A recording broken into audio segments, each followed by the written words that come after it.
Guys, good morning sa lahat. No? So, andito tayo ngayon guys sa dati kong pinagbablogan lagi dito guys. So, pumunta ako ulit dito guys. Napakasukal na guys. Ayan no. Napaka ano ng mga damo na. Ang haba na. Kasi yun guys yung tinikman natin na gabi no. Katinandila ko. Tapos dito guys, ito yung dati nating kinain. Ito. So, abangan nyo guys ang mga full video nito at gagawa tayo ng full video nito guys. Hindi muna ngayon dahil maglalaba pa ako guys, marami kong labahan. So ito, tapos doon, ayun, ang dadami na ng katindila ko. Makati talaga yung gabi. So, ayun guys, napakasukal na ng ano dito, ng dati kong pinagbabloggan. No? Dito ako dati nag-vlog dati guys, yung dati kong mga video. Dito, ayun.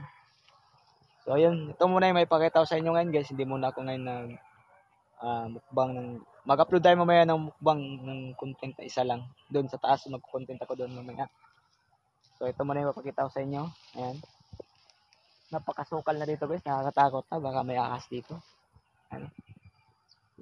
Ayan. Yung dito dati, yan hindi pa masukal yan.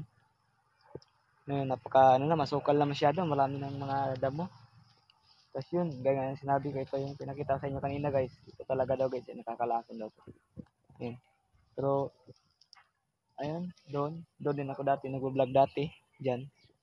Magawa ko ng content dyan dati.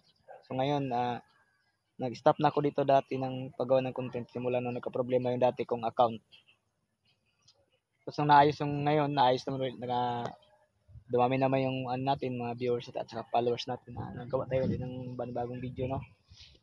So, pero yung sa YouTube channel natin guys, ganun pa rin. Yung Mindanao Vlog sa akin pa rin yun.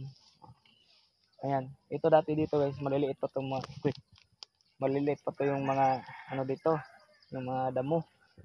So ngayon malalaki na siya. Ayun, nakakatakot, nakala ko ahas. Hindi pala siya ahas. Ayun guys, oh, nakita niyo. Kita niyo. Ayun. Ang akala ko ay ahas, hindi pala. Kaya umatras ako dito. Bigla ako na paatras. So pagpasensyahan niyo na ano natin yung video natin ngayon guys. Tinutur ko muna kayo dito sa dami kong gawa ng content dahil naayos ko pa sa yung tripod ko ayun. Dito ako sa damuhan. Tinutur ko muna kayo dito dahil dito ko gagawa ko ng content mamaya or bukas ba. Kasi papahinga muna ako guys dahil puyat din ako kagabi. So ito lang yung masabi ko guys pag sa dating sa trabaho, trabaho tayo, pag sa bahay, content na gagawin natin. So ayan. Tinur ko lang kayo dito. Ayan. Dito tayo sa kabila. Ayan. Yung kahoy na to dati guys, napakaliit pa nito ngayon, napakalaki na. Ayan, hanggang doon yan. Napakadami na pwede kong gawa ng content pero hindi ko